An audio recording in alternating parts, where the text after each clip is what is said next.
Olá, estudantes do 7º ano. Nessa videoaula, vamos fazer a leitura de uma notícia. Vamos trabalhar alguns elementos composicionais que constituem a notícia enquanto gênero textual.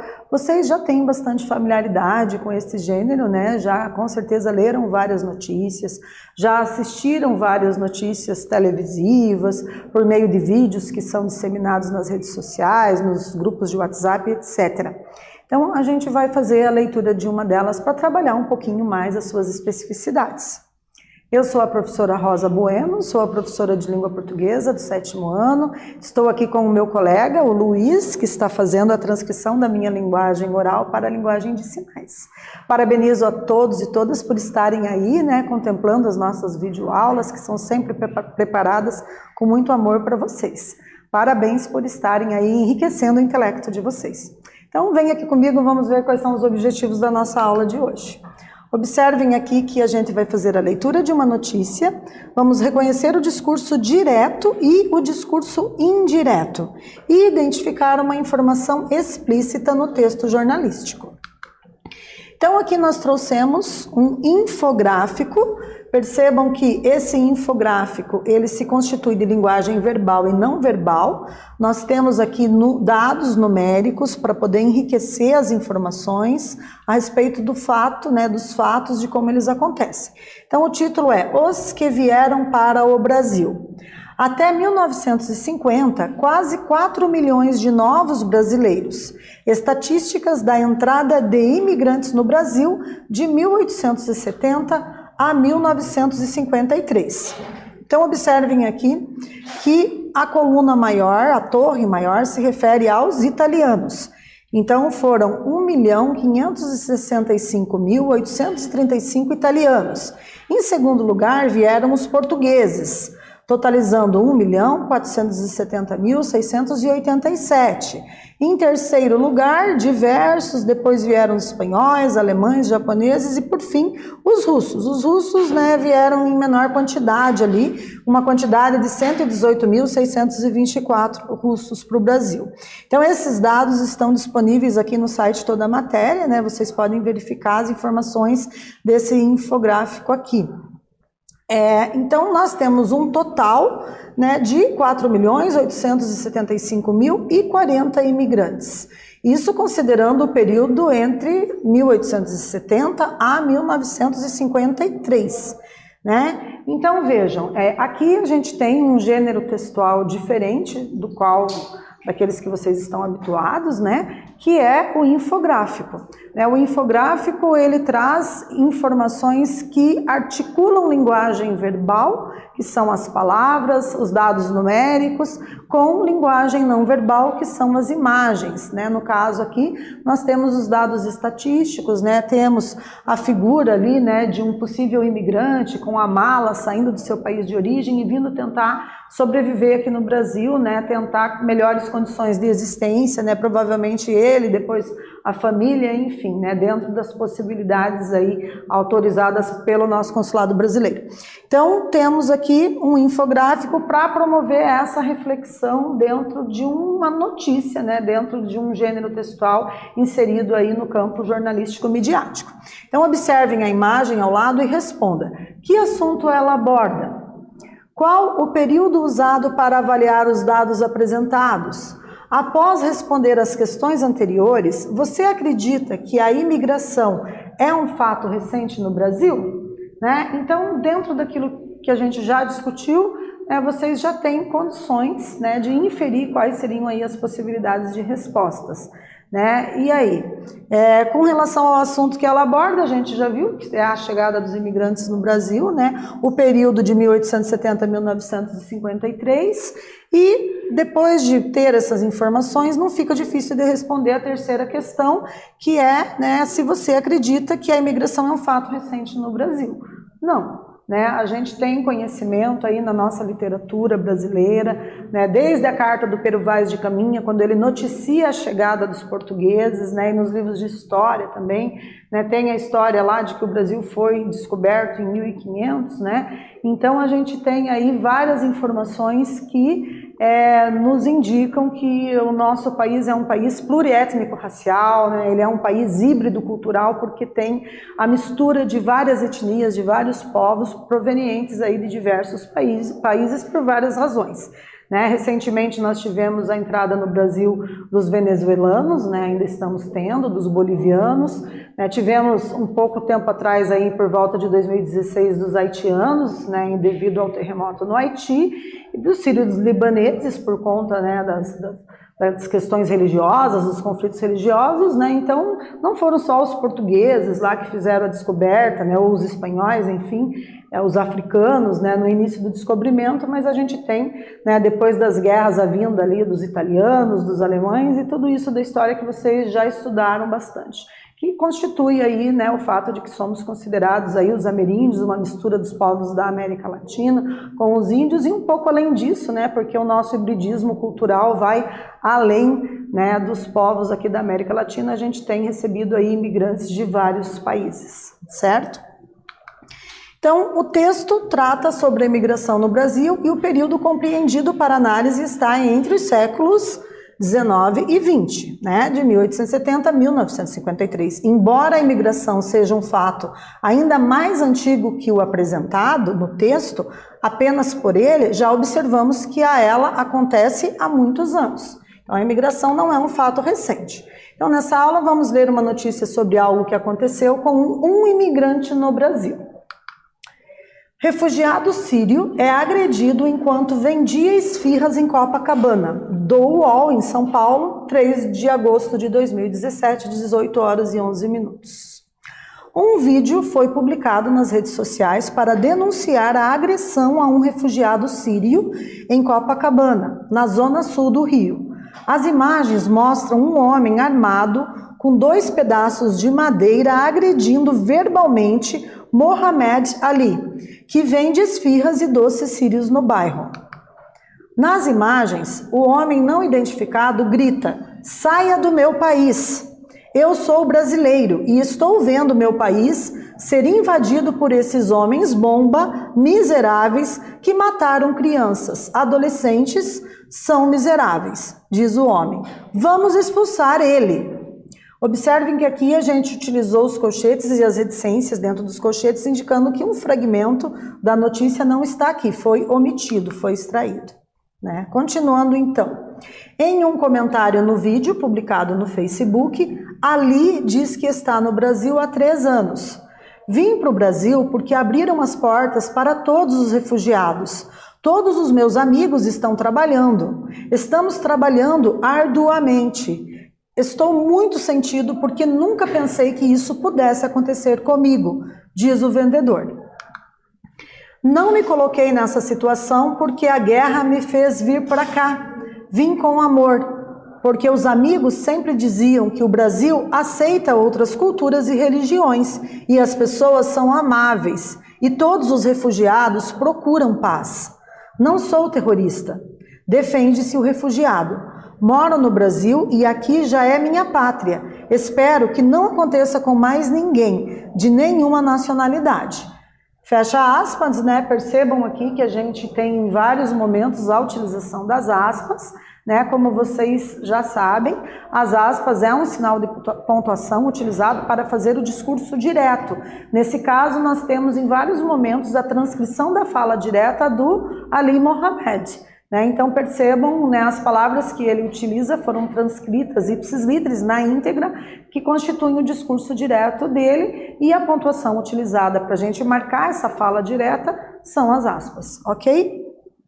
Observem também que no final da nossa notícia nós temos os colchetes e as reticências dentro desses colchetes, né? Que indica que um fragmento da notícia foi omitido. Nós não podemos trazer aqui a notícia na íntegra, né? Trouxemos só alguns fragmentos para contribuir com a reflexão proposta ao longo dessa aula, mas depois vai ficar ali disponibilizado para vocês as referências, o site de busca, para que vocês possam ter o prazer, né, de fazer essa reflexão sobre a questão dos refugiados que vêm para o Brasil e ler a notícia da íntegra.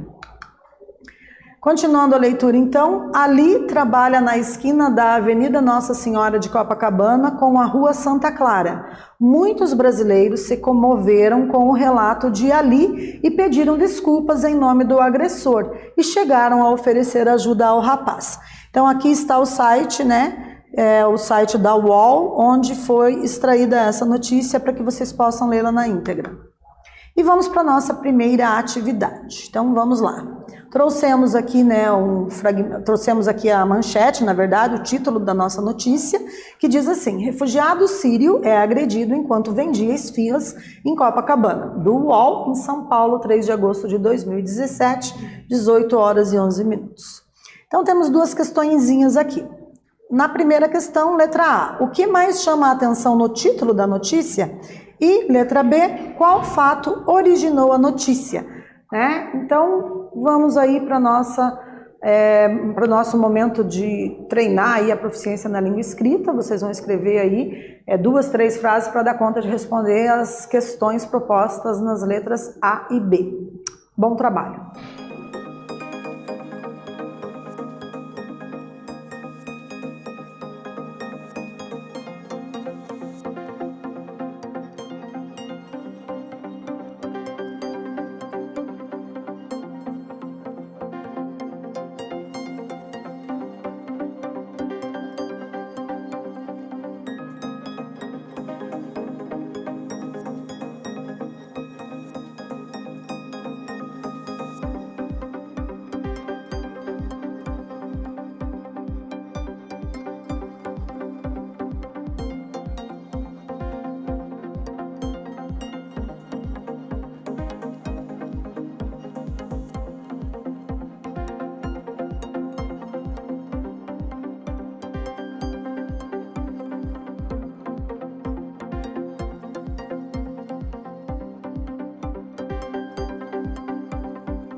Continuando as nossas reflexões, pessoal, observem então que a nossa sugestão de resposta para vocês consiste em afirmar na letra A, o que mais chama a atenção no título da notícia é o fato de uma pessoa ter sido agredida enquanto trabalhava. Então vejam o absurdo que é isso, né? Um trabalhador está lá vendendo esfirras, vendendo doces sírios, trabalhando para ganhar o sustento da sua família, né? E alguém se acha no direito de ir lá agredi-lo, fazer acusações indevidas, acusações das quais ele não tem prova, o que poderia correr o risco aí até de responder um processo penal, né, em função de você danificar a imagem de uma pessoa, fazer uma agressão verbal nesse nível, né? Então é um absurdo a gente pensar nessa situação, né? O cidadão trabalhando e acabar sofrendo esse tipo de preconceito, né? Um preconceito xenofóbico aí, por conta de ser de uma outra nacionalidade, por ser um refugiado que vem aí ao Brasil tentar estratégias de sobrevivência, né? Então, se responderam algo que venha nesse sentido, parabéns, acertaram. E na nossa questão B, qual fato originou a notícia, né? Então, as imagens de um homem armado com 2 pedaços de madeira agredindo verbalmente um sírio, vendedor de esfirras e doces no bairro de Copacabana, na cidade do Rio de Janeiro. Então esse é o fato que originou a notícia, que desencadeou aí para que o jornalista se sentisse interessado em produzir um texto do gênero notícia e publicar esse texto nas redes sociais. Ele quis fazer uma denúncia, né, a partir da imagem e a partir de todas as palavras que constituíram a linguagem verbal utilizada na notícia. Continuando então, pessoal, vamos lá.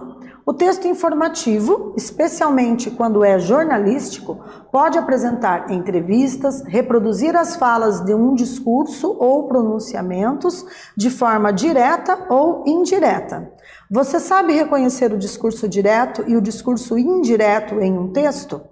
Então agora a gente vai trabalhar um pouquinho mais, com mais detalhes. Qual é a diferença entre o discurso direto, que é a reprodução da fala direta de alguém dentro de um texto, e quais são os elementos que constituem o discurso indireto. Muitos de vocês já são familiarizados, mas a gente vai ver com mais detalhes. Então observem aqui comigo.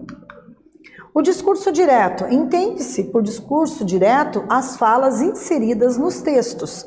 Elas podem ser diretas quando aparecerem entre aspas e representarem a transcrição fiel da fala do entrevistado, especialista ou orador de um pronunciamento público. Exemplo, vamos expulsar ele. Observem que ali tem um ponto de exclamação, está entre aspas, porque se refere ali à fala do agressor, é o discurso direto sendo reproduzido fielmente, tal qual o agressor falou, de acordo com as palavras que ele utilizou. Então isso a gente chama de discurso direto. Já o indireto, ele ocorre quando for parafraseado pelo jornalista, isto é, ele usará as próprias palavras para contar o que outra pessoa falou, Então é a paráfrase. Exemplo, durante a confusão o homem disse para expulsarem o sírio, Então comparando novamente, vejam, vamos expulsar ele, fala, discurso direto, fala direta do agressor. Durante a confusão o homem disse para expulsarem o sírio, temos o discurso indireto de alguém que está fazendo a transcrição da fala do agressor, mas de forma indireta. Vamos para a segunda atividade. Eu vou pedir para vocês identificar e sublinhar o discurso direto no fragmento a seguir. Então, no fragmento diz assim, nas imagens, o homem não identificado grita, saia do meu país. Eu sou brasileiro e estou vendo meu país ser invadido por esses homens bomba miseráveis que mataram crianças, adolescentes. São miseráveis, diz o homem. E aí, em que momento que nós temos aqui o discurso direto? Será que vocês captaram essa ideia do discurso direto? Não está difícil. Então, podem sublinhar aí ou anotar esse fragmento que constitui o discurso direto.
Então, pessoal, não tá difícil, né? Acertou quem colocou ali, sublinhou, anotou, percebeu que a partir da palavra saia, né, ensaia do meu país, vocês têm ali o discurso direto marcado entre aspas, né? Também eu sou brasileiro e estou vendo o meu país ser invadido por esses homens bomba, miseráveis que mataram crianças e adolescentes. São miseráveis, fecha aspas. Então a marcação entre aspas constitui o discurso direto, né? E na atividade 3, a gente pede para vocês identificar e sublinhar o discurso indireto no fragmento, né? Então leiam atentamente o fragmento e mesmo o procedimento, tentem localizar qual ali é o discurso indireto.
Retornando então, observem, né, que o discurso indireto, ele está no fragmento. Ali diz que está no Brasil há 3 anos. Essa é a paráfrase da fala do Ali. Então temos o discurso indireto. Então vejam, os verbos dicende são aqueles utilizados para nos auxiliar a reproduzir a forma como o interlocutor se expressa. Os verbos dicende são aqueles que utilizamos no discurso direto para indicar a fala de um personagem ou o modo como o interlocutor expressa-se. Os dicende são também conhecidos como os verbos de elocução, declaração. Temos aqui um exemplo, olha. Estou meio sentido porque nunca pensei que isso pudesse acontecer comigo, diz o vendedor. Né? Então, diz, a gente tem aqui um verbo dicende, né, que nos auxilia a localizar ali o discurso direto da fala do vendedor no momento em que ele fala sentido, né, o que aconteceu com ele, certo? Então, nessa aula nós lemos uma notícia, reconhecemos o discurso direto e o indireto e identificamos uma informação explícita no texto. Espero que vocês tenham gostado e até breve.